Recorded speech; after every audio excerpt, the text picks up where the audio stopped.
Hi hello అందరికీ నమస్తే welcome to Abhi TV నేను మీ ఖతర్నాక్ కవిత మరి ఈ రోజు మన అభి టీవీలో ఒక స్పెషల్ గెస్ట్ ఉన్నారండి ఏ దేశం ఎగినా ఎందు గాలిడినా ఏ పీఠం ఎక్కినా ఎవరేమనినా పొగడరా నీ తల్లి భూమి భారతిని నిలుపరా నీ జాతి నిండు గౌరవంను ఈ వ్యాఖ్యలు ప్రస్తుతం మన అభి స్టూడియోలో ఉన్న వ్యక్తికి సరిగ్గా సరిపోతాయండి ఎందుకంటే గ్రామీణ నిరుపేద కుటుంబంలో జన్మించి పెద్ద చదువులు చదివి ప్రస్తుతం జమైకా దేశంలో డాక్టర్గా స్థిరపడిన వ్యక్తి తన మూలాలను మర్చిపోకుండా జన్మభూమి రుణం తీర్చుకుంటున్నారు పేద ప్రజలకు విద్య వైద్యం ఆర్థిక సహాయం చేస్తూ మన రాష్ట్రపతి గారి చేత ప్రశంసలు పొందిన తెలుగు బిడ్డ ఈయనే మన గుంటూరు జిల్లావాసి చందోలు నాగేంద్రబాబు గ్రామీణ పల్లెటూరు నుంచి జమైకా దేశం పయనం సామాజిక సేవలు ఇవన్నింటిని గురించి డీప్గా మనం డైరెక్ట్గా నాగేంద్రబాబుని అడిగి తెలుసుకుందాం నమస్కారం నాగేంద్రబాబు గారు నమస్తే అండి thank you so much so మీరు ఇప్పుడు పేద ప్రజలకు అందరికీ కూడా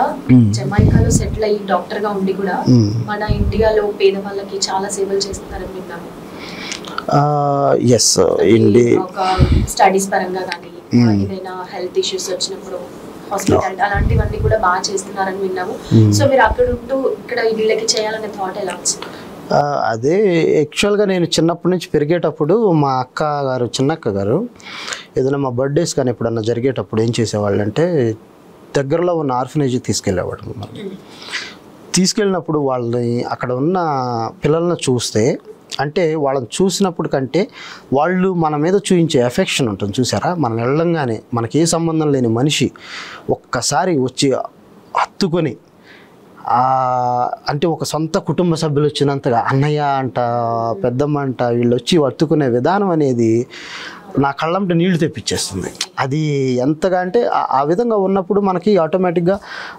నేను అందరికి సజెస్ట్ చేసేది అదే మీ పిల్లల బర్త్డేస్ గ్రాంట్గా చేయండి నేను కాదన్ను నేను చేస్తాము but let them learn something from it వాళ్ళని కూడా ఒకలాంటి తీసుకెళ్తే అప్పుడు వాటిగా వాళ్ళు వాళ్ళలో హ్యాపీనెస్ చూసినప్పుడు మనం ఇది ఒక చేస్తే ఇంత అది ఒక అలవాటు అవుతుంది చిన్నప్పటి నుంచే చిన్న వయసు నుంచి అలవాటు అయినప్పుడు వాళ్ళు ఒక స్థాయికి వచ్చినప్పుడు ఆటోమేటిక్గా వాళ్ళు ఏం చేస్తారు అది నాకు జరిగింది అది I should thank my sister for that so అలా చేయటం ద్వారా నేను అప్పుడు మా అన్నయ్య కూడా మా పెద్ద అన్నయ్య కూడా నేను నవోదయ స్కూల్లో జాయిన్ అయినప్పుడు 6th క్లాస్లో స్టాండర్డ్లో నాకు ఆయన ఇచ్చిన గొప్ప గిఫ్ట్ ఏంటంటే డైరీ ఇచ్చారు డైరీ ఇచ్చి డైరీలో ఏం చెప్పారంటే నువ్వు రోజు ఏం చేస్తున్నావో రాయి నువ్వేమనుకుంటున్నావో రాయి రేపేం చేయాలనుకుంటున్నావో రాయి నేను నిర్ణయం చేసావు తప్పు రాయి ఈరోజు ఏం మిస్టేక్స్ చేయకూడదని వర్క్ చేయి రేపు ఎలా కరెక్ట్ చేసుకోవాలనేది రాయి అది నేను రాసుకున్నాను ఈరోజు దాచుకున్నాను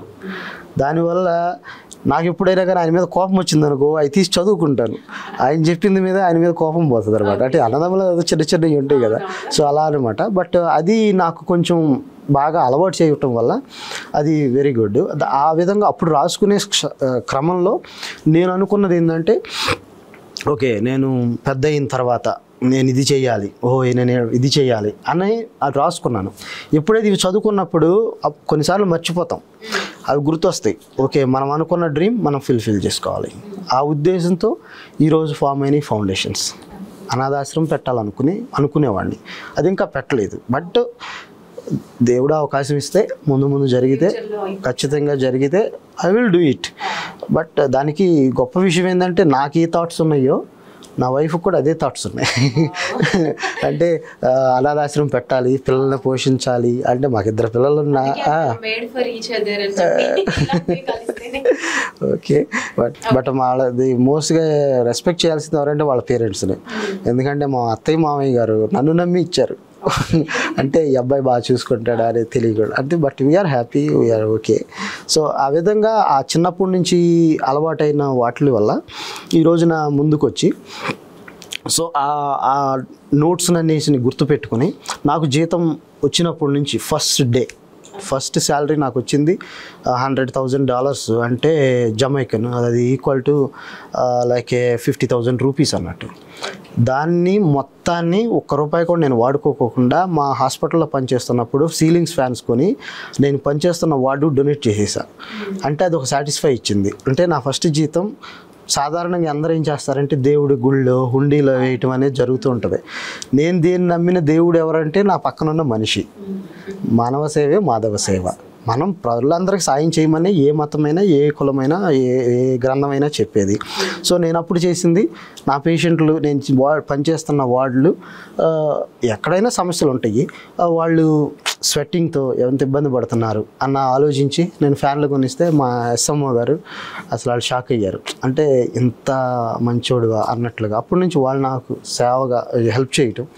ఆ విధంగా దానిలో నుంచి అప్పుడు అనుకున్నాను, నేను సంపాదించిన దాంట్లో 10%, నేను ఈ 10% నేను నమ్మిన దేవుళ్ళు ఎవరు?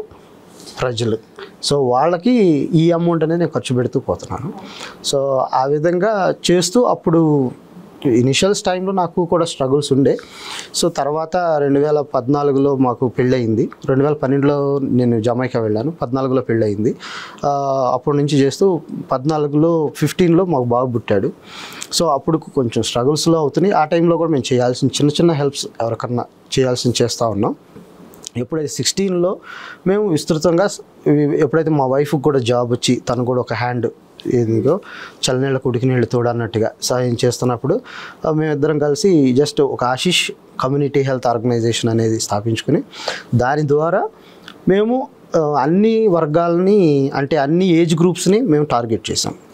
అంటే ఒక్కటే కాదు, అందరికీ మనం చేయగలగాలి అని చెప్పన్న విధానంలో చిన్నపిల్లలు మరి ముఖ్యంగా స్కూల్స్కి వెళ్తారు. జమైకాలో స్కూల్స్కి వెళ్ళటం వల్ల వాళ్ళకి ప్రతి ఇయర్లీ ట్వైస్, లైక్ జనవరి టైంలో వింటర్ హాలిడేస్ ఉంటుంది, జూన్ జూలై టైంలో సమ్మర్ హాలిడేస్ ఉంటాయి.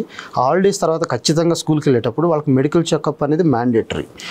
అప్పుడు పూర్ పీపుల్ ఎవరైతే ఉన్నారో ఈ మెడికల్స్ చేయించుకోవటానికి చాలా క్రౌడ్గా ఉంటుంది, చాలా కొన్ని చోట్ల అఫోర్డ్ చేయలేని పరిస్థితిలో ఉంటుంది.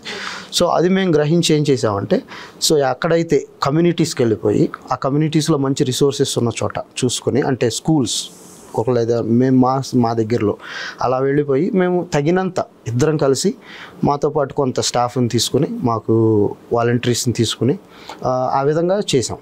తర్వాత ఇదే సమయంలో ఇంకొక ఏజ్ గ్రూప్ని ఎలా చేయాలి అంటే, లైక్ యూత్, టీనేజర్స్, వాళ్ళని మనం ఎలా మోటివేట్ చేయాలన్న ఉద్దేశంతో కమ్యూనిటీలోకి డిఫరెంట్ డిపార్ట్మెంట్స్ని పిలిచి, లైక్ లాయరు, పోలీసు, లైక్ ఒక బ్యాంకు, లైక్ గవర్నమెంట్ సెక్టార్ పీపుల్ని, వాళ్ళందరినీ పిలిచి ఒక హెల్త్ ఎడ్యుకేషన్ ఇస్తామన్నమాట. హెల్త్ ఎడ్యుకేషన్ ఇచ్చినప్పుడు వాళ్ళకి ఏమైతే మనకి పథకాలు ఉన్నాయని తెలియదో వాళ్ళకి తెలిసి, మనం ఇలా వినియోగించుకోవచ్చు అనేది కూడా ఈజ్ వెరీ ఇంపార్టెంట్. ఇప్పుడు మనం ఏం చేయకూడదు, ఏం చేస్తే తప్పు ఏందనేది మనం మనం 100 మందిని పిలిచినప్పుడు 100 మంది మారకపోవచ్చు, దాంట్లో ఒకళ్ళిద్దరైనా కానీ మారి మా దేశాన్ని మంచి మార్గంలో నడిపించవచ్చు అన్న ఉద్దేశం ఒకటి. సో అది చేసాం. దెన్ అది ఏప్రిల్ మంత్లో మళ్ళీ మా అబ్బాయి పుట్టినరోజు, అప్పుడు మెడికల్ క్యాంప్స్ పెడతాం. జనవరి, ఫిబ్రవరి, లైక్ ఏప్రిల్లో మెడికల్ క్యాంప్స్ పెట్టి అప్పుడు అన్ని ఏజ్ గ్రూప్స్ వారికి లైక్ మెడికేషన్ చెకప్స్ చేసి మెడికేషన్ ఇవ్వటం, ఐ గ్లాసెస్ ఇవ్వటం, ఏదన్నా చిన్న టెస్టులు, షుగర్ టెస్ట్, ప్రెషర్ టెస్ట్ మా తగినంత మా లిమిట్లో చేయగలుగుతాం. నెక్స్ట్ జూన్ జూలై ఆ టయానికి ఫ్రీ మెడికల్స్ స్కూల్స్కి, చిల్డ్రన్ ఎవరైతే ఉన్నారో అదే టైంలో ఎల్డర్స్ వచ్చినా ముసలి వాళ్ళు వచ్చినా వాళ్ళందరికీ చెకప్స్ చేసి, ప్రెషర్ షుగర్ ఉన్న పేషెంట్స్కి వాళ్ళందరికీ చెకప్స్ చేసి వాళ్ళకు కూడా మనం అన్ని మెడికేషన్ ఇస్తాం మాకు తగినంత వరకు, కంప్లీట్గాని కాదు. సో నెక్స్ట్ నవంబర్ డిసెంబర్ వచ్చినప్పుడు ఖచ్చితంగా కొంతమంది తల్లిదండ్రులు లైక్ పిల్లలు వదిలేసిన వాళ్ళు ఉంటారు, లేదా పిల్లలు లేకుండా ఉన్న వాళ్ళు ఉంటారు. వీళ్ళు ఒంటరిగా బతుకుతూ పెన్షన్ మీద బతుకుతూ ఉంటారు. వాళ్ళకి మనం ఎంత ఇచ్చినా కానీ ఆనందం ఉండదు, కానీ మనం ఉన్నామనే భరోసా ఇస్తే వాళ్ళ ముఖంలో చాలా ఉంటుంది. వాళ్ళతో వెళ్ళి ఆ నవంబర్ డిసెంబర్ టైంలో ఒక గ్రోసరీస్, ఒక 2000కి 3000కి సంబంధించిన గ్రోసరీస్, లేదా మనకు ఆ రోజు మన స్తోమతను బట్టి ఎంత ఉంటే సంథింగ్ బెటర్ దెన్ నథింగ్ అన్న ఉద్దేశంతో అలా కమ్యూనిటీస్కి వెళ్ళి మేమే వాళ్ళ ఇంటికి వెళ్ళి వాళ్ళతో కూర్చుని ఒక 5 minutes 10 minutes, అంటే ఆ 5-10 minutes అనేది వాళ్ళకున్న డిప్రెషన్, అంటే సైకలాజికల్ ట్రీట్మెంట్ దిస్ ఈజ్, అంటే వాళ్ళకున్న డిప్రెషన్, మెంటల్ స్టెబిలిటీ అనేది జస్ట్ అవన్నీ ఫిక్స్ చేస్తూ మనం వాళ్ళకి ఆ విధంగా చేసాం. ఇది 2016 నుంచి 2023 వరకు, 24 ఇప్పుడు జరుగుతూనే ఉంది. బట్ ఈ కోవిడ్ టైంలో మేము డైరెక్షన్స్ మార్చుకున్నాం, ఎందుకంటే అక్కడున్న రెగ్యులేషన్స్ బట్టి. కోవిడ్ టైంలో ఏం జరిగిందంటే నేను కూడా సిక్ అయ్యాను ఫస్ట్ వేవ్లో సివియర్గా. బట్ నేను కూడా ఒక రకంగా చెప్పాలంటే ఎన్ని సమస్య పేర్కొన్నానంటే, నేను 3 సార్లు బ్లాక్అవుట్ అయిపోయాను, మా వైఫ్కి కూడా తెలియదు. ఇంట్లోనే ట్రీట్మెంట్. అప్పుడు ఫస్ట్ ఫేజ్లో అసలు హాస్పిటల్కి వెళ్ళడానికి కూడా ఎవరు లేదు. అయ్యేటప్పుడు జమైకాలో. సో జస్ట్ అప్పుడు దేవుడి దయవల్ల బయటపడ్డాను. ఇక అప్పుడే అనుకున్నాను, ఈరోజు నేను చనిపోతే నా పరిస్థితి ఏంటి, నా పిల్లల పరిస్థితి ఏంటి. సో మనం ఈ ఉన్నంత వరకు మన ఈ జీవితానికి ఒక అర్థం ఉండాలి, పరమార్థం ఉండాలి, పర్పస్ ఉంది ఈ లీవ్లో పట్టడానికి. నేను ఉన్నాము పోయాడు అనే దానికంటే పోయినాక కూడా బతకాలి జనాల్లో. ఆ పాయింట్ ఆఫ్ వ్యూలో సరే నేను చెప్పాను. నేను రికవరీ అవ్వటానికి 14 days ఈ పీరియడ్ పెట్టారు. అప్పుడు మామూలుగా 14 days దాకా బయటికి వెళ్ళకూడదు అన్నట్టు, క్వారంటైన్ టైమ్స్ అని పెట్టినప్పుడు 10 రోజుల తర్వాతే జస్ట్ మామూలుగా నార్మల్గా అవ్వలేదు. కానీ జస్ట్ నేనైతే వెళ్ళి ఒక 500 to 600 కేర్ ప్యాకేజెస్ ఒకసారి, అంటే గ్రోసరీస్ కొనేసేసి, అప్పుడు నిజంగా జనాలు ఉద్యోగం కోల్పోయి వెళ్ళకోకుండా అందరి ఇళ్ళల్లో ఉండి, ఎస్పెషల్గా ఈ ముసలి వాళ్ళు అయితే వాళ్ళు ఎక్కడికి వాళ్ళ జీవన విధానం ఎలాగంటే ఫార్మింగ్ అసలు అనమాట. పంట పండించుకుని ఆ పంటని మార్కెట్లోకి తెచ్చుకుని అమ్ముకుంటారు. అది పంట పండించుకుని తెచ్చుకుని అమ్ముకుని రూపాయి వస్తేనే వాళ్ళకి కడిసేది ఇల్లు. ఆ పంటను వాళ్ళు మొత్తం తినలేరు కదా. అటువంటి పాయింట్ ఆఫ్ వ్యూలో ఉన్నప్పుడు నేనేం చేశానంటే ఇది వాళ్ళు ఎఫెక్ట్ అవుతున్నారని గ్రహించి అలాగ 5000 మెంబర్స్కి నేను మా ప్యారిష్ అంటారు స్టేట్ని, అక్కడున్న సరౌండింగ్ పీపుల్స్కి హెల్ప్ చేస్తూ ఉన్నప్పుడు ఒక మీడియా వాళ్ళు గ్రహించి దాన్ని పబ్లిష్ చేయటం. అది అబ్జర్వర్ మీడియా అని, వాళ్ళ ద్వారా ఇండియన్ కల్చరల్ అసోసియేషన్ అనేవాళ్ళు, మన ఇండియన్ కమ్యూనిటీ వాళ్ళు చూసి వాళ్ళు నిజంగా హ్యాపీ ఫీల్ అవటం. ఇంత కష్టసాలంలో నువ్వు ముందుకు వస్తున్నావు, నీకు కూడా మేము తోడుకుంటామని చెప్పిన ఇండియన్ కల్చరల్ అసోసియేషన్ వాళ్ళు ముందుకు వచ్చి వాళ్ళు వాళ్ళ తగినంత కొన్ని కేర్ ప్యాకేజెస్ చేసి నాకు డొనేట్ చేయటం, నేను తీసుకెళ్ళి నీడీ పీపుల్కి ఇవ్వటం. అలాగే ఇండియన్ హై కమిషన్ వాళ్ళు ఐడెంటిఫై చేసి ఎప్పుడైతే ఈ ఆర్టికల్స్ వచ్చినాయో, ఆర్టికల్ ఎలా వచ్చిందంటే husband and Indian couples inject the saint Mary with peace joy during the covid అలా అన్నప్పుడు మా ఇండియన్ హై కమిషన్ వాళ్ళు మేము చాలా ప్రౌడ్గా ఫీల్ అవుతున్నాం, దేశానికే నువ్వు పేరు తెచ్చావు ఇలాంటి సమయాలని వాళ్ళు మాకు కొన్ని ఇవ్వటం, వాటిని తీసుకెళ్ళమండి. ఆ విధంగా జరుగుతూ ఉన్నాయి. అలాంటి మార్గంలోనే అక్కడ ఫస్ట్ స్టార్ట్ చేసాము. ఆ తర్వాత కోవిడ్ వచ్చి ఎప్పుడైతే ఈ ఎడ్యుకేషన్ సిస్టంలో గ్యాప్ వచ్చింది పిల్లలకి బాగా, ఎస్పెషల్లీ స్లమ్ ఏరియాస్ ఉన్న వాళ్ళకి డైరెక్ట్ ఫేస్ టు ఫేస్ లేక, వాళ్ళకి ఇంగ్లీష్ తెలియక, మాట్లాడడం రాక, ఆటోమేటిక్గా వీళ్ళు ఏం చేస్తున్నారంటే స్కూల్కి వెళ్ళడం మానేయటం వల్ల ఎప్పుడైతే రిటర్న్ స్కూల్ స్టార్ట్ చేశారో సడన్గా వీళ్ళు వెళ్ళిన పాపం వీళ్ళకి అర్థం కాదు, ఏదో విన్నట్టు వచ్చేసినట్టు. ఇంక వీళ్ళకి నెక్స్ట్ రోజు అర్థం కాకపోయినప్పుడు వెళ్ళడానికి ఇష్టపడరు. అప్పుడు మేము గ్రహించింది ఏంటంటే ఓకే వీళ్ళకి ఇది కొంత రిసోర్సెస్ కావాలి, బ్యాకప్ కావాలని చెప్పని నేను ఆంధ్రాలో 21 లొకేషన్స్ని కంప్లీట్ ఫ్రమ్ స్లమ్ ఏరియాస్లో, అది గుంటూరు డిస్ట్రిక్ట్, ప్రకాశం డిస్ట్రిక్ట్, పల్నాడు డిస్ట్రిక్ట్లో వాటిల్లో తీసుకుని నాకు తగినంత వరకు నేను అఫోర్డ్ చేయగలిగినంత వరకు వాళ్ళు జస్ట్ ఆ టైంలో చర్చెస్ అనేది కొంచెం కోఆపరేట్ చేసినాయి బాగా. కొన్ని స్కూల్స్లో అక్కడైతే 21 లొకేషన్స్లో మేము ఒక 500 people to 600 children దాకా స్లమ్ ఏరియాస్లో ఉన్న వాళ్ళని ఎంకరేజ్ చేసి ఈవినింగ్ పూట రమ్మని వాళ్ళకి స్నాక్ లైక్ జాంకాయో అరటికాయో ఏదో ఇచ్చి వాటి ద్వారా, అంటే పాపం ఏదో ఒకటి ఇస్తే కానీ వాళ్ళు రారు, వాళ్ళకి తెలియదు కాబట్టి. సో వాళ్ళని తీసుకొచ్చి కూర్చోబెట్టి వాళ్ళకి అది చెప్పటి, అప్పుడు దాంట్లో మేము చాలా హ్యాపీగా పొందింది ఏంటంటే మేము ఎవరినైతే తీసుకొచ్చి మేము ఈ విధంగా ఎంకరేజ్ చేసాము స్లమ్ ఏరియాలో, వాళ్ళు కొన్ని నెలల తర్వాత they are the class toppers. Okay, అంటే అది మాకు ఎంత తృప్తినిచ్చిందంటే మేము పడ్డ కష్టానికి మొత్తానికి నిజంగా చాలా హ్యాపీ అనిపించింది. అది వేరేలా ఉంటుంది, ఆ కిక్కే వేరబ్బా అన్నట్టు ఉంది. సో అది చేస్తే మళ్ళీ నెక్స్ట్ కూడా తగ్గేది లేదన్నట్టు మళ్ళీ నెక్స్ట్ స్టెప్ వేయొచ్చు.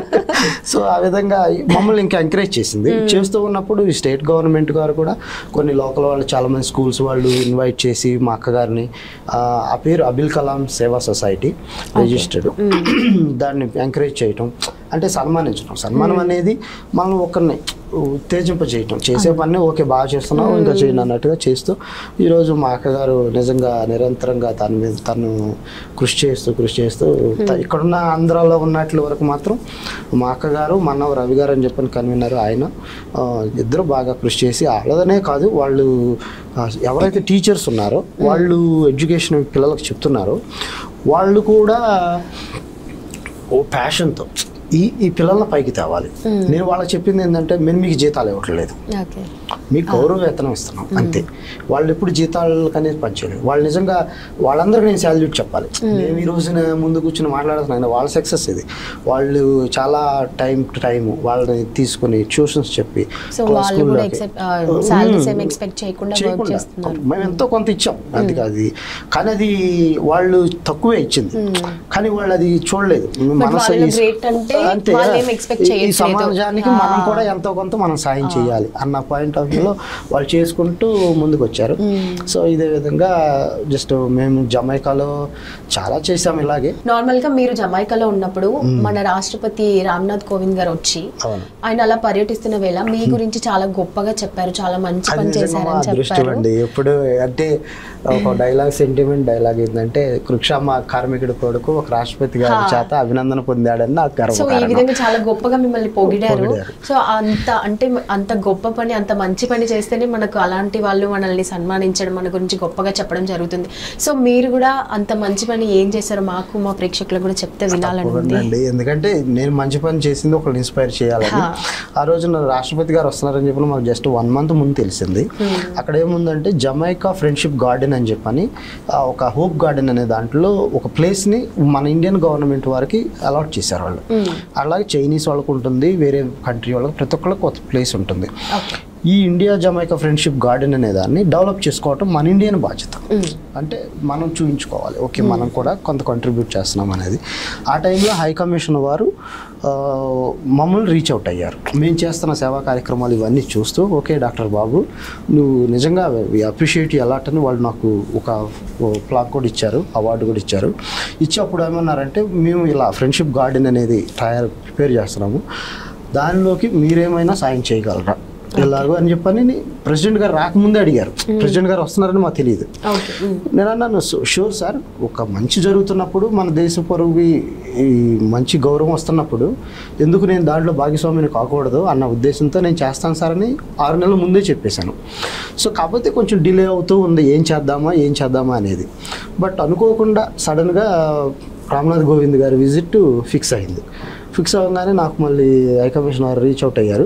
సో బాబు, సో ఈ ప్రెసిడెంట్ గారు వస్తున్నారు, నువ్వేమైనా చేయగలవు క్విక్గా అంటే, జస్ట్ అట్ దట్ టైం నేను 40 లక్షలు పెట్టి ఒక గజీబో అనేది కట్టించాను, జమైకా ఫ్రెండ్షిప్ గార్డెన్ అనేది. మా అన్నయ్య గారు కూడా దాంట్లో భాగస్వాములు. మేము ఇద్దరం, మా వైఫ్ నేను, మా అన్నయ్య మా వదిన గారు భాగస్వాములు. అందరం కలిసి ఆ గజీబోని కట్టించినప్పుడు ఆ విజిట్లో లక్కీగా ఆ ఫ్రెండ్షిప్ గార్డెన్ని ఓపెన్ చేయమని రిక్వెస్ట్ చేస్తే రామ్నాథ్ కోవింద్ గారు వచ్చి ఆ ఇనాగ్రేట్ చేసి అక్కడ 3 ప్లాంట్స్ పెట్టారు టేకి మొక్కలో. రామ్నాథ్ కోవింద్ గారి వైఫ్ అక్కడ ఫస్ట్ లేడీ, అక్కడ జమైకా ఫస్ట్ లేడీ అంటే తను అక్కడ ఉన్న గవర్నర్ గారి వైఫ్ అనమాట. వాళ్ళు ప్లాంట్స్ పెట్టారు. ఆ టైంలో మా గజీబో కూడా ఉండటం వల్ల అది కట్ చేయటం, ఆయన అక్కడ నుంచుని మా గురించి డిస్కస్ చేసిన ఆయన గొప్పతనం ఏంటంటే, ఆయన జస్ట్ అట్లా కట్ చేసి వెళ్ళిపోతున్నా అని కాకుండా నుంచుని మీరు ఎక్కడి నుంచి వచ్చారు అని చెప్పానంటే, మేము ఇలా డాక్టర్ సార్ ఇది అని అంటే, నేను మన ఇక్కడ ప్రైమ్ మినిస్టర్ గారిని కలవంగానే ఫస్ట్ థింగ్ ఆయన మీ గురించి నోటీస్ చేసింది ఏంటంటే, మీ ఇండియన్ డాక్టర్స్ ఇక్కడ ఎంతో బెస్ట్ చేస్తున్నారు, చాలా మెడికల్ క్యాంప్స్ చేస్తున్నారు అని అప్రిషియేట్ చేశారని చెప్పారు మాకు. అంటే మీరు ఇక్కడ చేస్తున్నారు, బాగుంది, వెరీ గుడ్, మీరు కట్టించారా గజీబో, వెరీ వెల్ డన్ అని చెప్పని. మీరు మన భారతదేశంలో కూడా ఎంతోమంది పేదవారు ఉన్నారు, వాళ్ళని కూడా మీ దృష్టిలో ఉంచుకోండి అని అన్నారు. అనగానే నేను, సార్ మేము ఇక్కడే కాదు, ఇండియాలో కూడా మాకు ఇలా 500 మంది పిల్లలకి మేము ట్యూషన్స్ చెప్పిస్తూ ఇలా స్లమ్ ఏరియాస్ నుంచి ఇలా చేస్తున్నామంటే అసలు ఆయన చాలా హ్యాపీ ఫీల్ అయ్యి బహుత్ మై ఖుష్ అని చెప్పానని వెంటనే హై కమిషన్ గారిని పిలిచి, వీళ్ళు ఇంత మంచి యాక్టివిటీస్ చేస్తున్నారు, వీళ్ళని బాగా వాడుకోండి అని చెప్పని అలా చెప్పినప్పుడు చాలా హ్యాపీ ఫీల్ అయ్యా. అంటే ఆయనతో మాట్లాడేటప్పుడు కూడా నాకు కళ్ళమ్మటే ఒక నీళ్లు వచ్చేస్తాయి, ఆనంద బాష్పాలు. ఎందుకంటే that is not easy moment. ఎందుకంటే ఆయన ఒక గొప్ప వ్యక్తి, అటువంటి వ్యక్తి ఆయన వచ్చి మనతో ఒక 5 minutes ఆయన ప్లాన్లో వచ్చేసి కట్ చేసి వెళ్ళిపోవడం. అటువంటి ఆయన నుంచుని లోపల గజీలో నడిచి ఓకే లెట్స్ టేక్ ఫోటో అని చెప్పని మమ్మల్ని ఆయన పక్కనే ఇలా ఉన్నారు అంటే ఫొటోస్ కూడా ఉన్నాయి. అంటే చూసినప్పుడు జస్ట్ చాలా మంది హ్యాపీ అనమాట. అంటే ఆయన ఎంత డౌన్ టు ఎర్త్, అంత పెద్ద వ్యక్తి కూడా ఎంతో యాటిట్యూడ్ చూపించవచ్చు కావాలనుకుంటే. అటువంటి వ్యక్తి కూడా అంటే ఇంతగా అంటారు అంటే నాకు చాలా హ్యాపీ అనిపించింది. బట్ ఆ టైంలో నేను మా తల్లిదండ్రులకు ఒక మంచి వరం ఇచ్చానే అని అనిపి కొంచెం హ్యాపీ ఫీల్ అయ్యాను. ఎందుకంటే మా నాన్నగారు ఏ తల్లిదండ్రులైనా తన పిల్లలు ఎదిగినప్పుడే పుత్రోత్సాహము పుట్టినప్పుడు కాదు, ఎదిగి సమాజానికి అన్నట్లుగా ఆ విధంగా నేను హ్యాపీ ఫీల్ అయ్యాము. ఆ తర్వాత మీటింగ్ జరిగింది. ఆ మీటింగ్ జరుగుతున్నప్పుడు కాన్ఫరెన్స్ అందరికీ అడ్రస్ చేస్తూ ఉన్నప్పుడు ఆయన అడ్రస్ చేసే దానిలో మధ్యలో హోల్డ్ చేసి అంటే మమ్మల్ని ఇన్సర్ట్ చేశారు. ఇదిగో దెర్ ఈస్ అ 2 couples ఈ సిట్టింగ్ ఓవర్ దేర్. వాళ్ళు భారతదేశ జమైకాకి ఎంత మంచి సేవ చేస్తున్నారు, వాళ్లే కాదు మీరు కూడా కంట్రిబ్యూట్ చేస్తున్నారు, వీళ్ళు Telugu people, they are from Telugu people అని చెప్పారంటూ అసలు ఆడిటోరియం మొత్తం చెప్పడంతో అందరితో అంటే అక్కడ ఉన్న వాళ్ళందరూ చాలా రిచ్ పీపుల్, మంచిగా డాక్టర్స్, బిజినెస్ పీపుల్ అందరూ ఉన్నారు. But we feel so proud that అంటే నేను నమ్మింది ఏంటంటే మనం చేసే సేవ, మనం ఉండే బిహేవియర్, మనం ఉండే యాటిట్యూడ్ మాత్రమే ఒక మంచి స్థానంలోకి తీసుకెళ్తుంది. డబ్బు కాదు. I'm not rich man, I'm rich with the good heart, that's it. అంతే. డబ్బు అనేది మనకి అవసరమే కానీ ఇష్టపడకూడదు అనేది పాయింట్. సో అందువల్ల ఆయన చేసింది అది లైఫ్లో నా భూతో నా భవిష్యత్తు అన్నట్టుగా. సో అది ఒక గుడ్ ఎంకరేజ్మెంట్ అయింది మాకు. ఆ తర్వాత మేము హై కమిషన్ వారు చాలా మెడికల్ క్యాంప్స్ చేస్తారు. ఇప్పుడున్న హై కమిషన్ వారు బెస్ట్. ఎందుకంటే ఒక నేమ్ని ఒక లెవెల్లోకి తీసుకెళ్ళిపోయారు. ఇండియన్స్ అంటే వాళ్ళకి ఒక లెవెల్లోకి తీసుకెళ్ళిపోయి చేశారు. మేము దానికి మా సాయశక్తిలా నేను నమ్మింది ఒకటే, నేను ఒక్కడే పనిచేస్తే ఇండియన్ అంటారు, అదే మేము అందరం కలిసి పనిచేస్తే ఇండియన్స్ అంటారు. అది ఒక ఇండియన్ హై కమిషన్ బాడీ పనిచేస్తున్నప్పుడు మేము వెళ్ళి హెల్ప్ చేస్తే, మా వంతుగా మేము చేస్తే, that credit goes to all Indians in that society. Even though some of them who's not involved in that, but they still represent the India. So automatically it is proud moment for our India. So మీరు చేసిన పనులకి అక్కడ Indians అనే దాంట్లో మేము చేయకపోయినా మాలాంటి వాళ్ళకి కూడా చాలా హ్యాపీగా ఫీల్ అవుతుంటాం మేము. అంతేగా దేశ భాషలన్నీ తెలుగు లెస్ అన్నట్టుగా ప్రపంచ దేశాలన్నీ ఇండియా కూడా గొప్పదని చెప్పుకుంటున్నాం అంతే. సో ఇప్పుడు మీరు జమైకాలోనే కాకుండా అటు పక్క దేశాలు కూడా తిరుగుతూ ఉంటారు కదా, సో అక్కడ జమైకా నుంచి చిన్న చిన్న చుట్టుపక్కల అన్నీ కూడా అక్కడ వాళ్ళందరూ మన భారతదేశం గురించి ఏం మాట్లాడుకుని ఉంటారు మీ ముందు, అంటే భారతీయులు అంటే ఏంటి అని? హానెస్ట్గా చెప్పాలంటే ఇప్పుడు లాస్ట్ 5 years నుంచి ఆఫ్టర్ కోవిడ్ భారతదేశం యొక్క ఘనతని, గొప్పతనాన్ని ప్రపంచం బాగా గుర్తిస్తుంది. ఎందుకంటే ఒక మనిషి విలువ ఎప్పుడు తెలుస్తుందంటే మనం కష్టకాలంలో ఉన్నప్పుడు ఎవరైతే మనకు సాయం చేస్తారనేది. ఆ పాయింట్లో కోవిడ్ సమయంలో మన భారతదేశంలో ఎంతమంది జనాభా ఉన్నా మన భారతదేశ గవర్నమెంట్ అనేది సెల్ఫిష్గా ఆలోచించుకోకుండా కొన్ని వేల వ్యాక్సిన్స్ని ప్రతి ఒక్క చిన్న చిన్న దేశాలకి ఎక్కడైతే రిసోర్సెస్ లేవో, లైక్ జమైకా 50,000 వ్యాక్సిన్స్ ఇచ్చారండి. జమైకా పాపులేషన్ ఈజ్ 2 million, 20 లక్షలు. అంటే 50,000 వ్యాక్సిన్స్ ఇచ్చారంటే చిన్నపిల్లలు తీసేయాలి, ఇక పెద్దవాళ్ళ వరకు ఇవ్వమని సీనియర్ సిటిజన్స్ను ఆపేసేసి ఒక ఏజ్ గ్రూప్ నుంచి 18 to +60 లోపల 45 లోపల ఇవ్వమని ఇన్స్ట్రక్షన్స్ ఇచ్చి 50,000 వ్యాక్సిన్స్ ఇవ్వటం అనేది ఫస్ట్ అసలు ఇండియానే చేయటం వల్ల అసలు జమైకాలో ఉన్న ప్రజలందరికీ కాదు చుట్టుపక్కల ప్రపంచానికి కూడా ఎన్నో కంట్రీస్ చేసింది గవర్నమెంట్. చేయటం వల్ల అంటే గవర్నమెంట్ భారతదేశం ఎంత సేవా దృక్పథమా, అంతకుముందు చైనా ఫాస్ట్ ఉండేది, అంటే ఎంత ఉందా అని చెప్పని ఈరోజు కూడా ఏ మీటింగ్ జరిగినా దేని గురించి అడ్రస్ చేసినా జమైకా గవర్నమెంట్ మాత్రం మనల్ని ఆ విషయం మర్చిపోదు, చెప్తుంది. అంటే గవర్నమెంట్ మాకు కష్టకాలంలో 50,000 వ్యాక్సిన్స్ ఇచ్చింది అని. దాంట్లో గవర్నమెంట్ వారికి, మోడీ గారికి సాల్యూట్. ఎందుకంటే సేవ పంచడం అనేది అది బాగా చేశారు. అందువల్ల అక్కడున్న పీపుల్ కూడా ఇండియా అంటే గ్రేట్ రెస్పెక్ట్. ఎస్పెషల్లీ డాక్టర్స్ అంటే ఒక సర్వే కూడా వచ్చింది, Indian doctors is the best అని. ఈవెన్ యూఎస్ కూడా సర్వే చేసింది. ఎందుకంటే ఆ కోవిడ్ సమయంలో ఎవరైతే కేర్ ఇస్తున్నారో Indian doctors did a major role. అంటే వీళ్ళే గొప్ప అని కాదు, అంటే మనకున్న ఎడ్యుకేషన్ వ్యవస్థ, ట్రైనింగ్ వ్యవస్థ అనేది very good here.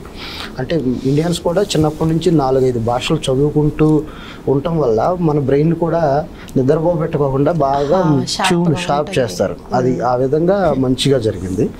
That's nice. India గురించి ఇప్పుడు ప్రపంచ దేశాలన్నీ గొప్పగానే చెప్పుకుంటున్నాయి. I'm so proud to be Indian. So ఇప్పుడు మీరు But we love Jamaica.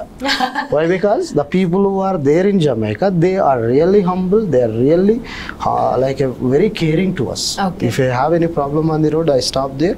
Somebody will, Doc, are you okay? Can you want us a help? Okay. Ante just they are very like own friends, own family. Like they are very nice. But everybody love their own country. But when you going on, my father said one thing is the most important thing. It's don't just create your boundaries like that, like okay, this is my country, I just love only my country. Wherever you go, wherever you live, that's your nation. So just love that nation, love the people surround there who are living surrounding areas. So that's what we did. Even we went to Jamaica, so we didn't keep our mind that oh, I should help only Indians, I am from India. No, because they are the one supporting us, they are the one helping us, they are the one giving a good freedom, good comfortable there. So it's my priority first there. And when it is once my surroundings is good and everything is good, then I will be good. Then just with that whatever, just help the people who are in the outside, but I come back still and just do something. I'm fixing my surroundings here as well. So that's what I'm trying to do. That is nothing but we are there. I love Jamaica. నా పిల్లలిద్దరికి ఒకళ్ళకి Jamaica shirt వేస్తాను, ఒకళ్ళకి India shirt వేస్తాను, మళ్ళీ change చేసి ఇంకొకరికి India shirt వేస్తాను, Jamaica shirt వేస్తాను. ఈవెన్ ఆగస్టు 15 రోజున ఫ్లాగ్ హోస్టింగ్ జరుగుతుంటే ఒకళ్ళకి ఇండియా షర్ట్ వేస్తాను, ఒకళ్ళకి జమైకా షర్ట్ వేస్తాను. ఎందుకంటే వాళ్ళు రెస్పెక్ట్ ఇవ్వాలి అంతే. అది that is very good for me. And me life ఎప్పుడైతే మీకు ఊహ తెలిసినప్పటి నుంచి మీ స్టార్టింగ్ ఇన్స్పిరేషన్ ఎవరు? అంటే మీ ఇప్పుడు స్టార్టింగ్ నుంచి ఎప్పుడైతే మీ లైఫ్ జర్నీ స్టార్ట్ అయిందో అప్పటి నుంచి ఇప్పటి వరకు మీకు ఇన్స్పిరేషన్ గా ఎవరిని తీసుకున్నారు? ఇన్స్పిరేషన్ గా ఫస్ట్ మా తల్లిదండ్రులు. ఎందుకంటే ప్రతి ఒక్క పిల్లలకి తన తండ్రి తల్లి హీరో హీరోయిన్ అంతే. ఎందుకంటే వాళ్ళు పడే కష్టం, భారతదేశ గొప్పతనం చెప్పాను కదా, తల్లిదండ్రులు మన పిల్లల కోసం వాళ్ళు ఇన్స్పిరేషన్. ఫస్ట్ వాళ్ళని తీసుకుంటే మనం తప్పు పట్టం. ఇంకొకటి గురువే దైవం అనే విధంగా ఉండాలి. ఇప్పుడు గురువు అనే లెక్క లేకుండా పోతుంది జనాలకి, అది దట్స్ నాట్ గుడ్. ప్రతి ఒక్క వ్యవస్థలో ఒకటి ఇద్దరు చెడపురుగులు ఉంటాయి, చెడ్డవాళ్ళు ఉంటారు అలానే. కానీ గురువు అనేవాడు ఎంత గొప్పవారంటే నా లైఫ్ వరకు నేను చూసిన గురువులందరూ నిజంగా ఏ ఒక్కళ్ళు కూడా అబ్యూస్ చేయలేదు మమ్మల్ని. మమ్మల్ని మా మాస్టర్ గారు చిన్నప్పుడు ఇక్కడ కొట్టేవాళ్ళు, బట్ ఈరోజు చూసుకుంటే వాటి వల్ల ఈరోజు నేను కరెక్ట్గా రాస్తున్నాను అనేది అంటే అందువల్ల రోల్ మోడల్ వాళ్ళు మా గురువు మాది. బట్ ఆ చదువుకునే ప్రాసెస్లో వాళ్ళు ఎవరి గురించి అయితే మనకు చెబుతున్నారు అనేది ఇంపార్టెంట్. ఈ రోజున ఒక సినిమా యాక్టర్స్ గురించి చెబితే మన డైరెక్షన్ సినిమా యాక్టర్లా అవ్వాలని మారుతుంది పిల్లలప్పుడు. ఇంకొకళ్ళ గురించి చెప్పినప్పుడు ఇంకోళ్ళ మారాలనిపిస్తుంది. నువ్వు క్రికెటర్ గురించి చెప్పినప్పుడు నేను క్రికెటర్గా మారాలనిపిస్తుంది. So parents has to decide నీ పిల్లల్ని ఎలా ఉంచాలనుకున్నావు. అలా అని చెప్పిన వాళ్ళ ఇష్టానికి కూడా వదలాలి, వాళ్ళకి ఏమి ఇష్టం అని చూసుకొని కూడా చేయాలి. మా నాన్నగారు అయితే మాకు మీకు ఏదైతే మంచిదో చేయండి నాన్న అని వదిలేశారు. సో ఈ విధంగా మదర్ తెరీసా గారు ఒక గొప్ప రోల్ మోడల్. ఆమె ఎక్కడ పుట్టిందండి? భారతదేశం కాదు, ఇక్కడికి వచ్చింది. కలకత్తా అనే దేశంలో ఒక సంస్థను స్థాపించి అంటరాని వాళ్ళని, కుష్టి రోగుల్ని, ఎందుకు పనికిరాని వాళ్ళందరికీ సాయం చేస్తూ అంటే సేవ చేస్తూ అటువంటి వాళ్ళని చూసినప్పుడు ఇంకా వాళ్ళు ఇన్స్పిరేషన్. అంబేద్కర్ గారండి, జస్ట్ ఆయన నడవటానికి అలవ చేసే అంటరానితనం వల్ల ఇలా ఉన్నప్పుడు వాళ్ళకి రిసోర్సెస్ లేనప్పుడే కష్టపడి పైకి వచ్చేలా చేసినప్పుడు వాళ్ళ ఇన్స్పిరేషన్. జస్ట్ బుద్ధుడు గారు వాళ్ళ ఇన్స్పిరేషన్. అంటే వాళ్ళ జీవితాలు చదివినప్పుడు అంటే గూస్ బంప్స్ వస్తాయి. ఆ గూస్ బంప్స్ వచ్చినప్పుడు మనం వాళ్ళు చూసి వదిలేయకూడదు, ఓకే దాన్ని మనం అబ్జర్వ్ చేయగలి.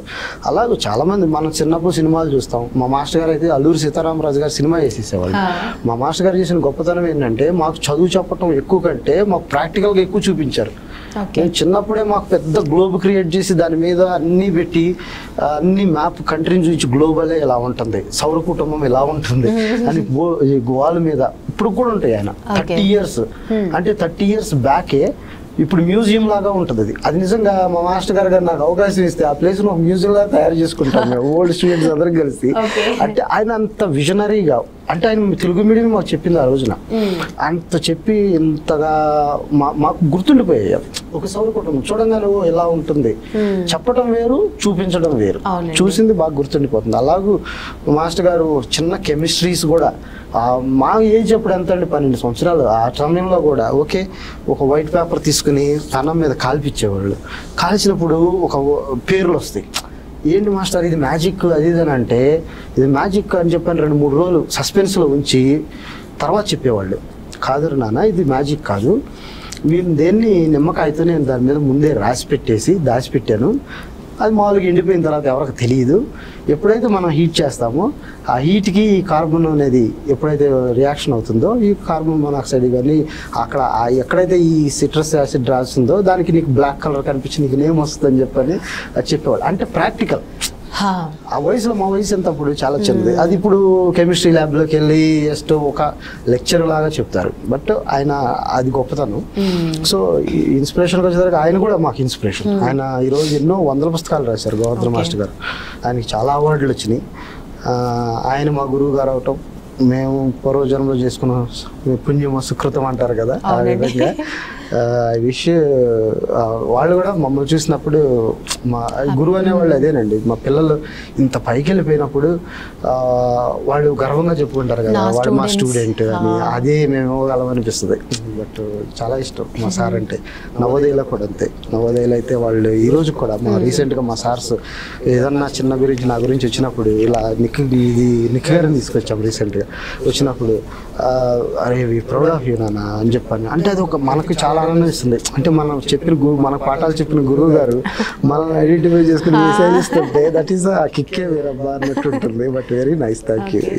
అండ్ మీరు స్టార్ట్ చేశారు కదా పేదవాళ్ళకి చాలా సేవలు ఇలాంటివి. మీరు స్టార్టింగ్ లో స్టార్ట్ చేసినప్పటి నుంచి ఇప్పటి వరకు ఫ్యామిలీ మెంబర్స్, పేరెంట్స్ సపోర్ట్ అంతా ఎలా ఉండేదండి? వితౌట్ ఫ్యామిలీ ఐఎమ్ నథింగ్ అండి. విజన్ థాట్స్ మాకున్నా కానీ దాన్ని క్యారీ అవుట్ చేయాలంటే ఖచ్చితంగా మై వైఫ్, మై పేరెంట్స్. మా పేరెంట్స్ రోల్ తక్కువ ఉన్నా కానీ బట్ వాళ్ళది మా వైఫ్ మేజర్ రోల్. ఎందుకంటే మీరు ఇంట్లో ప్రశాంతత అనేది లేకపోతే బయటకు వెళ్ళి మీరు ఏం చేయగలరు? అటువంటి మా వైఫ్ ఈ రోజు వరకు పాపం తను ఏ complaint in terms of the తనకి ఈ రోజు వరకు తోటి తన అకౌంట్ నెంబర్ తెలియదు. తను కూడా డాక్టర్, తను కూడా సంపాదిస్తుంది, తను కూడా జీవితంలో అంత మంచి అది. తను నేనేమి యాక్టివిటీస్ చేసినా తను నమ్మి ముందు నుంచి నేనేం డిస్కస్ చేసే అలవాటు కూడా నాకు ఉండదు. ఎందుకంటే తను బిజీగా ఉంటాను, నేను బిజీగా ఉంటాను. అందువల్ల మేము చెప్పుకోము. అంటే తొందరగా నేను ఇది చేద్దాం అనుకుంటున్నాను అనేది కాదు. నా మెంటాలిటీ ఎలాంటిదంటే నేను ముందే ఎవరికి చెప్పను, చేసి చూపిస్తాను. అది మా ఫ్యామిలీకి అయినా అందరికీ అలవాటు. అది ఓ వీడు చెప్పడు చేసి చూపిస్తాడు అన్నట్టుగా. సో ఆ పాయింట్ ఆఫ్ వ్యూలో మా వైఫ్ బాగా ఫుల్ సపోర్టివ్. మా బ్రదర్స్ అక్కడ, మా బ్రదర్ ఉన్నారు జమైకాలో నాతోనే. మేము ఏదన్నా మెడికల్ క్యాంప్ పెట్టినప్పుడు మా బ్రదర్ పాపం, మా వదిన డెంటిస్ట్, మా మేనలుడు ఉన్నాడు తను కూడా డెంటిస్ట్. సో మా వదిన వాళ్ళ అన్న డాక్టర్, మళ్ళీ వాళ్ళ wife doctor. So we are doctor family, doctors engineer, medical side ఎక్కువ ఉన్నాము. సో మేము ఏదన్నా అందువల్ల మెడికల్ సైడ్ ఏం చేసినా కానీ they all at the spot. So ఆటోమేటిక్గా మాకు వేరే వాళ్ళ మీద డిపెండ్ అయ్యే ఛాన్సెస్ తక్కువ. సో మాకు ఇంకా మా నర్సెస్, మా స్టాఫ్ ఉంటారు కదా మా ఆఫీస్లో, వాళ్ళు బాగా హెల్ప్ఫుల్ నేచర్ ఉంటారు. వాళ్ళు కూడా మేము మనం ఉండే విధానాన్ని బట్టి వాళ్ళు కూడా అబ్జర్వ్ చేస్తూ వాళ్ళు కూడా ఆలోచిస్తారు, డాక్టర్ మంచి చేస్తున్నాడు, so let's go and help. అలానే మేము వాడుకోవడానికి ప్రయత్నించాము. మేము కూడా ఎంతో కొంత సాయం చేస్తూ సమిష్టిగా వాలంటీర్స్ని తీసుకుని ముందుకు నడిచిపోతూ అలా చేసుకుంటాం. So family members very very very supportive. I must thanks to my wife and my brother, my sister in law, everybody. Thank you all. And me family వాళ్ళు కూడా కలిసి, ఫ్యామిలీ మెంబర్స్ కలిసి 2-3 సంస్థలు కూడా చేశారు అన్నట్టుగా మేము విన్నాము. అదేనండి, ఇప్పుడు జమైకాలో ఆశిష్ కమ్యూనిటీ హెల్త్ ఆర్గనైజేషన్ అనేది రన్ అవుతుంది. ఇక్కడ ఇండియాలోకి వచ్చేసరికి అబ్దుల్ కలాం తెరీసా సేవా సొసైటీ అనేది కూడా ఇన్వాల్వ్ అయి ఉన్నారు. అంటే మా అక్క ఇక్కడ కోఆర్డినేట్ చేస్తూ ముందుకు తీసుకెళ్తున్నారు. So apparently she is the boss here, నేను జస్ట్ ఫినాన్సింగ్ అంతే. తను ఐడియాస్ను ముందు తీసుకెళ్తూ ఉంటుంది. జమైకాకి వచ్చేసరికి so we do on own, like మా వైఫ్ నేను ముందు క్యారీ అవుట్ చేస్తాం, మా బ్రదర్ దానికి సపోర్ట్ ఇస్తారు. సో ఖచ్చితంగా ఇది ఫ్యామిలీ ఈవెంట్ అనుకోండి. Very good. ఓకే, సో మన ఇండియా నుంచి కొంతమంది యూత్, అంటే ఎవరెవరైతే జమైకా ఇలాంటి విదేశాలకి వచ్చే వాళ్ళందరికీ కూడా మీరు ఇచ్చే సజెషన్స్ ఏంటి? It's welcome. ఎందుకంటే నౌ ఇట్స్ గ్లోబలైజేషన్. ఇంతకుముందు ఎలా ఉండేదంటే మన ఊరిలో పని లేకపోతే పక్క ఊరికి పోయేవాళ్ళం. పక్క ఊరికి పోయి సాయంత్రానికి వచ్చేసేవాళ్ళు. తర్వాత ఏమైంది, పక్క ఊరు కాదు పక్క మండలానికి పోయి సాయంత్రానికి మళ్ళీ సైకిల్ బస్సు ఎక్కి వచ్చేస్తారు. ఇప్పుడు కొంచెం కొంచెం గ్రాడ్యుయేట్ ఏమైంది, పక్క డిస్ట్రిక్ట్ పోయి వరే 2 రోజులు ఉండొస్తానా అని చెప్పని ఉండేసి పని చేసుకుని వచ్చేవాళ్ళు. అది కాక ఎప్పుడైతే ఈ గ్లోబలైజేషన్ అనేది బాగా పెరిగిందో, ఇప్పుడు ఆంధ్ర నుంచి తెలంగాణకు, తెలంగాణ నుంచి బెంగళూరుకు, బెంగళూరు నుంచి మళ్ళీ ఆంధ్రాకు పోవటము, సో చెన్నైకి పోవటము, ఆ విధంగా స్టార్ట్ అయింది. అంటే ఈ విధంగా మూవ్ అవుతూ వాళ్ళు డిఫరెంట్గా చేసుకుంటున్నారు. ఇప్పుడు ఈ క్రమంలోనే ఇక్కడ అవకాశాలు కొంచెం తక్కువగా ఉండటం వల్ల కాంపిటీషన్ అనేది, మనం పాపులేషన్ ఈజ్ వెరీ హ్యూజ్ అండి. 1.4 బిలియన్ పీపుల్ అంటే ఇట్స్ నాట్ ఈజీ థింగ్. 140 కోట్ల మంది అంటే వాళ్ళందరికీ ఉద్యోగాలు ఇవ్వటం ఏ గవర్నమెంట్ గానే కష్టమే. ఎక్కడెక్కడ ఎవరికెవరో చేస్తారు. సో వీళ్ళు బయట దేశాల్లో ఆపర్చునిటీస్ ఉన్నాయి కాబట్టి మేము అనేది అక్కడికి మీరు వలస బాధితులాగా, మేము అంతే వలస బాధితులాగా వెళ్ళిన వాళ్ళమే. నేనేం గొప్ప కాదు, సూపర్ హీరోస్ కాదు, తోపులం కాదు. ఎందుకంటే అవసరం కోసం జస్ట్ మేము కూడా అక్కడికి వెళ్ళాము. సో ఆ వెళ్ళిన ప్రాసెస్లో ఎవరన్నా వస్తున్నప్పుడు ఇప్పుడు చాలా వెళ్ళండి రండి, ఆటోమేటిక్గా జస్ట్ మీరు ఎక్కడ కాకపోతే ఏంటంటే ఇక్కడ కష్టపడతాం, తల్లిదండ్రులు మనతో ఉంటారు. అక్కడ కష్టపడినప్పుడు మనకి సమస్య వచ్చినప్పుడు మన ఓదార్చే వాళ్ళు కొంచెం తక్కువ ఉంటారు. కాకపోతే అక్కడ కూడా ఫ్రెండ్స్ ఫామ్ చేసుకుని మనం బతికే విధానాన్ని బట్టి ఆటోమేటిక్గా ఉండాలి. మనం ఎక్కడికి వెళ్ళినా, ఏ దేశం ఎగినా, ఎందుకు కాలేదిగినా ఒకడరా నీ తల్లి ప్రేమ భారతిని, నిలుపరా నీ జాతి నిండి గౌరవము. అది తెలుగు జాతి అవ్వచ్చు, తమిళ జాతి అవ్వచ్చు, కన్నడ జాతి అవ్వచ్చు, భారత జాతి అవ్వచ్చు, జమైకా జాతి అవ్వచ్చు, ఎవరిదైనా అవ్వచ్చు. అందరినీ గౌరవిస్తూ పోవాలనేది నా point of view. So welcome. ఎవరైనా జమైకా వస్తే బట్ అక్కడ కూడా ఆడ దేశంలో ఉన్న వాళ్ళకి కూడా ప్రాబ్లమ్స్ ఉంటాయి, ఎంప్లాయ్మెంట్ ఇష్యూస్. ఇప్పుడు స్టేట్ గవర్నమెంట్లో కానీ మా లోకల్స్కే జాబ్ ఇవ్వాలన్నట్టు ప్రదేశాలు ఉంటాయి. కాబట్టి నీ స్కిల్స్ డెవలప్ చేసుకుని నీ దగ్గర టాలెంట్ ఉంటే మాత్రం ఎక్కడికైనా కానీ ఎవరైనా వదులుకోరు. But you have to prove yourself that I can do anything అని అన్నట్టు. కాకపోతే అవకాశం అనేది చాలా ఇంపార్టెంట్. అందరికీ అవకాశం వస్తేనే కదా ఎవరైనా ప్రూవ్ చేసుకునేది. బట్ లక్ అంటారు కొంతమంది, నేను ఉన్న హార్డ్ వర్క్ అంటాను. సో నేనైతే హార్డ్ వర్క్ చేసే పైకి వచ్చాము, లక్తో మాత్రం కాదు. చిన్నప్పటి నుంచి అది మాత్రం. బట్ గాడ్స్ బ్లెస్సింగ్స్ కూడా కంపల్సరీగా అండి. మీరు ఏ దేవుడిని పూజించినా, ఎవరైనా చేసినా వాళ్ళ బ్లెస్సింగ్స్ అనేది మాత్రం ఖచ్చితంగా ఉంటుంది, very important. Okay Nagendra Babu గారు, last but not least, actually ఇది నేను ఇందాకే అడుగుదాం అనుకున్నా. ఎప్పుడైతే మీ మ్యారేజ్ టాపిక్ వచ్చిందో అప్పుడే అడుగుదాం అనుకున్నాను. కానీ అప్పుడు ఏంటంటే ఈ సేవా సంస్థలు, పేద ప్రజలు, సో ఈ ఆర్గనైజేషన్ గురించి మాట్లాడుతున్నాం కాబట్టి అందులో వద్దు అని చెప్పి లాస్ట్ లో అడిగేస్తాను. సో ఇప్పుడు చెప్పండి, మీ లైఫ్ పార్ట్నర్ నుంచి, మీది love marriage, arranged marriage? Love marriage. Love marriage. So ఎలా స్టార్ట్ అయిపోయింది మీకు? నేను జమైకాలో చైనాలో చదువుకున్నాము. అంటే ఈ క్వశ్చన్ ఎందుకు అడిగానంటే, మీ వైఫ్ గురించి తను చేసే సపోర్టింగ్ అలా చెప్పినప్పుడు అంటే అప్పుడు ఫేస్ అలా గ్లోయింగ్ వస్తుంది అన్నమాట. సో అది కూడా ఒకసారి అడిగేస్తే అయిపోతుంది అని చెప్పి అడుగుతున్నాను. సో మీ జర్నీ ఎలా స్టార్ట్ అయింది? ఓకే, మీరు యాక్చువల్గా తను నా classmate in China. First 5 years మాది కోర్స్ అక్కడ. 4 years దాకా నేను జస్ట్ క్లాస్ మానిటర్ని అక్కడ. మా బ్యాచ్లో ఉన్న 140 మెంబర్స్కి 3 sections ఉండేవి. నేను వన్ ఆఫ్ ది సెక్షన్కి మానిటర్ని ఉన్నప్పుడు తను కూడా జస్ట్ జనరల్ కామన్ అమ్మాయిలా చదువుకుంటూ is a topper in the class.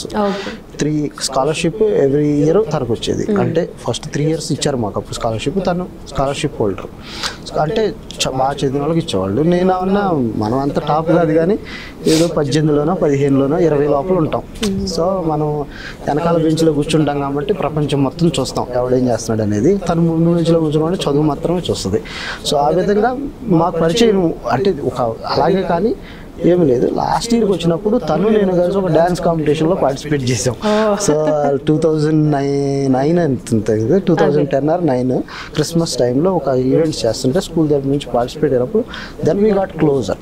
Then అంటే తనకు కూడా నా గురించి అలవాటు ఉంది, అంటే అవగాహన ఉంది. అంటే ఈ అబ్బాయి 4 సంవత్సరాలు ఇక్కడ ఉన్నాడు, ఎలా బిహేవ్ చేశాడని తను కూడా చూస్తుంది కదా. తెలుగు అమ్మాయి, నెల్లూరు అమ్మాయి, నెల్లూరు నరజాన్ అనుకోండి. సో ఆటోమేటిక్గా తను కూడా నా గురించి చూస్తుంది కదా, ఈ అబ్బాయి మంచివాడు, నేను కూడా చూస్తాను కదా. మనం ఆటోమేటిక్గా ఉన్నప్పుడు ఆ టైంలో జస్ట్ ఉన్నప్పుడు జస్ట్ మాకు ఒక అవగాహన వచ్చింది. అంటే మెచ్యూరిటీ ఏజ్ అప్పుడు. సో ఆటోమేటిక్గా she talk to our parents. అందుకని నేను నాడు చెప్పాను, వాళ్ళ పేరెంట్స్ చాలా గొప్ప వాళ్ళు. ఎందుకంటే వాళ్ళు మన పిల్లల ఇష్టం ఏంటని తెలుసుకుని కుల మతాలకు అనేది ఇంపార్టెన్స్ ఇవ్వకుండా సమాజం అనేది ఈరోజు మంచి చేసినప్పుడు కొడతారు, చెడు చేసినప్పుడు తిడతారు. సో అలాంటిది అనేది కాకోకుండా జస్ట్ ఆటోమేటిక్గా తన తల్లిదండ్రులు చాలా, వాళ్ళ అన్నయ్య గారు కూడా ఉన్నారు, వాళ్ళందరూ మంచి డెసిషన్గా భావించి తీసుకున్నారు. ఈవెన్ రీసెంట్గా మా మామయ్య గారు కూడా మొన్న చిన్న ఈవెంట్ జరిగింది. నిక్ గారిని తీసుకొచ్చి జామైకా నుంచి నిక్ గారిని తీసుకొచ్చి ఆంధ్రాలో చాలా ఈవెంట్స్ చేసాం. 3 లొకేషన్స్లో ఈవెంట్ చేశాను. ఆశీష్ కమ్యూనిటీ హెల్త్ ఆర్గనైజేషన్ అనేది ఈవెంట్స్ చేసినప్పుడు నెల్లూరులో కర్నూలులో జరిగినప్పుడు ఆయన లైవ్ చూశారు. చూసి నాగేంద్ర గారు నా ఆల్రెడీ నేను చాలా గర్వంగా చెప్పుకుంటాను, చాలా ఆనందంగా ఉందని అంటే. So that is very good. So she made a very good role in my life. తను బాగా సపోర్టివ్, అది నిజంగా happy. Thanks to Alaikya. So if you watching me. So final గా గుంటూరు బాబు నెల్లూరు నిరజనతో పెళ్ళైపోయింది. గుంటూరు బాబు ఇప్పుడు గుంటూరు నుంచి బాపట్లకి బాబాయ్ అని ఎన్నుకోనండి. బాపట్ల డిస్ట్రిక్ట్ కదా మాది ఇప్పుడు బైఫర్కేషన్ అయిన తర్వాత. అదే ఓకే అండి. మరి వరల్డ్ ఫేమస్ నిక్ గారిని మీరు ఇక్కడికి తీసుకొని వచ్చారు. ఆయన చాలా ఫేమస్ మోటివేటర్.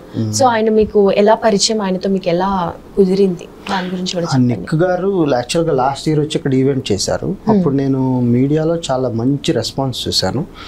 మీడియాలో చూసిన రెస్పాన్స్ కంటే పిల్లల్లో ఉన్న యాంగ్జైటీ, అంటే ఒక వ్యక్తి గురించి మనం పుస్తకాల్లో చదువుకుంటున్నప్పుడు అదే వ్యక్తి మన కళ్ళకు ముందుకు వస్తే వాళ్ళల్లో ఎగ్జైట్మెంట్ నేను ఆ వీడియోలో చూసినప్పుడు భలే ఆనందం వేసింది. అంటే మనం పిల్లలకి ఎట్లాగూ ఇప్పుడు జనరేషన్లో 3 జనరేషన్స్లో పిల్లలు, యూత్ వెరీ కీ రోల్ మనకి. మన భవిష్యత్తు బాగుండాలి, దేశం బాగుండాలంటే వీళ్ళిద్దరు మెయిన్ రోల్స్. అందువల్ల ఆయన ఇన్ఫ్లుయెన్స్ చేస్తాడని మాకు అనిపించింది. అందువల్ల మాకు కొన్ని తెలిసిన ఛానల్స్ వల్ల, కొన్ని తెలిసిన వ్యక్తుల ద్వారా ఆటోమేటిక్గా ఎవరైతే ఇంతకుముందు అసిస్ట్ చేశారో అట్లాగో ఆ లింక్స్ ద్వారా పట్టుకుని ఆయన్ని రిక్వెస్ట్ చేస్తే he is very nice person, humble person. ఇంకా ఆయన మెసేజెస్ చూస్తే మాత్రం ఒక్కొక్కసారి గూస్ బంప్స్ వస్తాయి. అంటే ఆయన చెప్పే విధానం, అంటే ఒక మనిషికి ఇంత అంగవైకల్యం ఉన్న ఎక్కడ తగ్గిపోకుండా తను ఈజ్ ఓన్ 3 కంపెనీస్. అంటే అన్ని చేతులు ఉన్న మనమే ఏం చేయలేకపోతున్నాం. ఏమీ లేని ఆయన ఇంత చేస్తున్నాడంటే ఆయన ఎంత ఇన్స్పిరేషన్ ఇవ్వచ్చు మనకని. ఇప్పుడున్న జనరేషన్లో యూత్ చాలాసార్లు ప్రతి మీడియాలో న్యూస్ వచ్చేది ఏంటంటే యూత్ డ్రగ్స్ కొంటుంది, ఇది ఉంటుంది, పాడైపోతున్నారు, అది ఇది అని చెప్పని వస్తుంది. వచ్చినప్పుడు బాధేస్తుంది. ఎందుకంటే ఆ ఏజ్, ఆ టీనేజ్ ఏజ్, ఆ అడల్సెంట్ ఏజ్ అనేది చాలా ఇంపార్టెంట్ ఏజ్. అక్కడ మనం ఎంతగా డైరెక్ట్ చేస్తే మంచిగా అంత మంచిది. ఆ డైరెక్ట్ చేసే విధానంలో ఏముంది, వాళ్ళకి సరైన టచ్ లేక, సరైన అవగాహన లేక వాళ్ళు ఒక రాంగ్ ఛానల్ పట్టుకొని దానికి ఎడిక్ట్ అయిపోతూ, రావు social media it can use better way. Positive వాడుకోవచ్చు, నెగిటివ్ వాడుకోవచ్చు. నెగిటివ్ ఎక్కువ అవుతుంది. సో దాని ద్వారా వీళ్ళు తాగటం, తిరగటం ఇలా అవుతున్నారు. అలా అవటం ద్వారా నాకు అనిపించింది మనం సమాజం కోసం ఏదో చేస్తామనేది. అందువల్ల నిక్ గారు అయితే మంచిగా మెసేజ్ ఇస్తారు. అంటే ఒక ఐకానిక్, అంటే ఒకటి చూస్తారు, అంటే వేరే వాళ్ళని కూడా తీసుకురావచ్చు. నా ప్లాన్ అదే. ఈరోజు నిక్ గారిని తీసుకొచ్చాం ఈ సంవత్సరం, నెక్స్ట్ ఇయర్ ఇంకొకళ్ళు, అంటే ఎవరైతే ఆ జనరేషన్కి ఎవరు సెట్ అవుతారు అనేది తీసుకొచ్చాం. ఈసారిని తీసుకొచ్చి I'm not the only one who did it, but we're help మార్కాడియో అనే వాళ్ళు కూడా పార్ట్నర్గా ఉన్నారు. వేరే వాళ్ళు కూడా జస్ట్ జాయిన్ చేశారు. మేము చేసేదానికన్నా గొప్పగా చెప్పాల్సింది ఏంటంటే ఏమీ ఆశించుకోకుండా ఏమీ అనేది, అంటే చాలామంది ఇన్స్టిట్యూషన్స్, స్కూల్స్ ఎప్పుడైతే ఇలా చేస్తున్నామని చెప్పినప్పుడు స్కూల్లో ఉన్న చిల్డ్రనే మాకు క్యాంపెయిన్ చేశారు. వాళ్ళే మేము పాంప్లెట్స్ కొట్టించినప్పుడు మాకు లోగోలో పైన ఆ లోగోస్ పాంప్లెట్స్ అని పంచినప్పుడు స్కూల్ చిల్డ్రన్స్ ఉంటారు కదా, లేకపోతే ఆ స్కూల్లో టీచర్స్ ఉంటారు కదా, వాళ్ళు స్ట్రీట్ మీద చాలామందికి కాలేజీలో వాళ్ళకి అందరికి పాంప్లెట్లు పంచారు. అంటే చూసినప్పుడు నాకు అనిపించింది అమ్మో ఇంత క్రేజ్ ఉంది అని చెప్పని. నిజంగా కర్నూలు ఇస్ వెరీ సక్సెస్ఫుల్. వైజాగ్లో చేసాం, Vizag is very successful. Just బాగా పీపుల్ వచ్చారు. జస్ట్ ఆంధ్ర యూనివర్సిటీకి should say thank you for management. And then third one ఇక్కడ హైదరాబాద్లో కొంచెం చిన్న పర్మిషన్స్ ఇష్యూ అయినాయి. సో అందువల్ల కేఎంసీ కాలేజీలో చేశాము.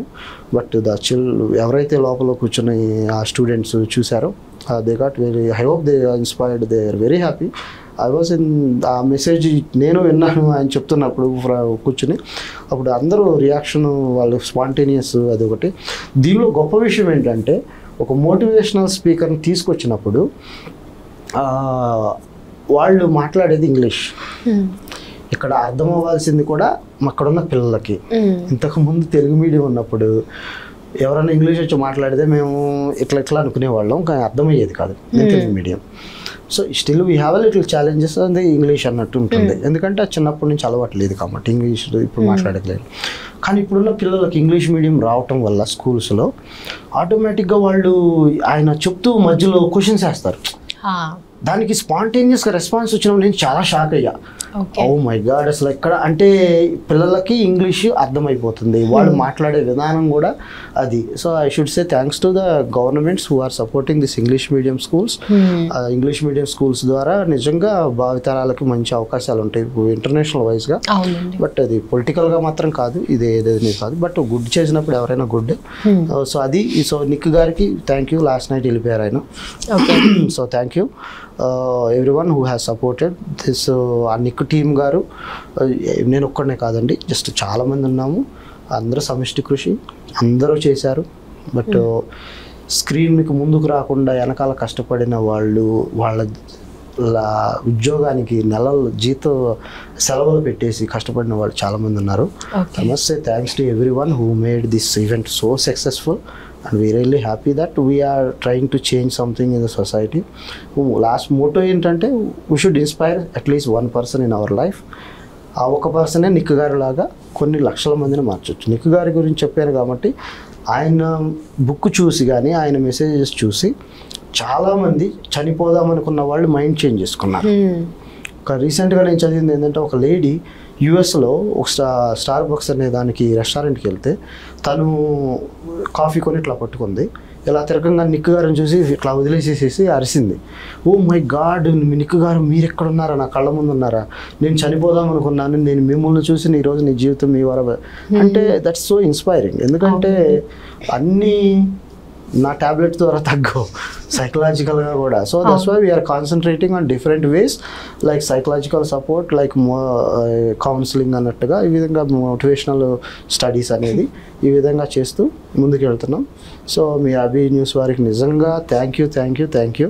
ఎందుకంటే సమాజంలో ఇప్పుడు జరుగుతున్న సమస్యల్ని మేము పోరాడతాం ఒక లెక్క, ఆ పోరాడుతూ ఉన్నప్పుడు మీలాంటి గొప్ప న్యూస్ ఛానళ్ళు వాటిని ఐడెంటిఫై చేసి, సార్ మీరు ఖచ్చితంగా రావాలి, మీరు ఖచ్చితంగా చేయాలి, మీరు చేసే కార్యక్రమాలకి మేము హెల్ప్ చేస్తాం అంటే ఏం ఆశించుకోకుండా అనేది నిజంగా మీ అభి న్యూస్ మేనేజ్మెంట్ వారికి నేను హృదయపూర్వక కృతజ్ఞతలు. అది చాలా థ్యాంక్ యూ. అంటే మీరు కూడా నేను చేసే కార్యక్రమాల్లో ఎంతో కొంత బ్లెస్సింగ్స్ పొందేశారు. I got so many blessings అనిపించింది దాంట్లో. దీని ద్వారా ఇంకొకళ్ళు ఇన్స్పైర్ చేయగలిగితే చేస్తారు. సో చాలా మంది happy. Thank you so much for your interview. Thank you Nagendra Babu garu. Thank you so much మీ వాల్యుబుల్ టైం ని కేటాయించి మా స్టూడియోకి వచ్చినందుకు నిజంగా thank you so much. Thank you viewers. Just మీరు కూడా ఒకరిని ఎవరినైనా చేంజ్ చేయండి మీ లైఫ్లో, వాళ్ళని కొన్ని లక్షల మందిని చేంజ్ చేద్దాం, మెరుగైన సమాజం కోసం పోరాడదాం. Thank you. సో చూసారు కదండి నాగేంద్ర బాబు గారిని స్టార్టింగ్ నుంచి ఇప్పటి వరకు ఈ లైఫ్ స్టోరీ. ఆయన లైఫ్లో ఎన్నో కష్టాలు పడ్డారు, వాళ్ళ పేరెంట్స్ కూడా అన్నిటికీ దాటుకొని మంచిగా చదువుకొని మన భారతదేశంలో కాకుండా ఒక బయట దేశంకి వెళ్ళి ఒక మంచి స్థాయిలో నిలబడి అక్కడే కాకుండా మనం ఇండియన్స్కి కూడా ఎంతో హెల్ప్ చేస్తున్నారు. సో ఇలాంటి గొప్ప పనులు మనం ఎంతో మంది చేయడానికి ముందుకొచ్చి మనం కూడా సపోర్ట్ చేస్తే అందరూ హ్యాపీగా ఉంటారు. సో ఇంకొక వీడియోతో నేను మీ అందరికి వస్తాను. అప్పటి వరకు మీ అభిమాన ఛానల్ అభి టీవీని చూస్తూనే ఉండండి. నమస్తే.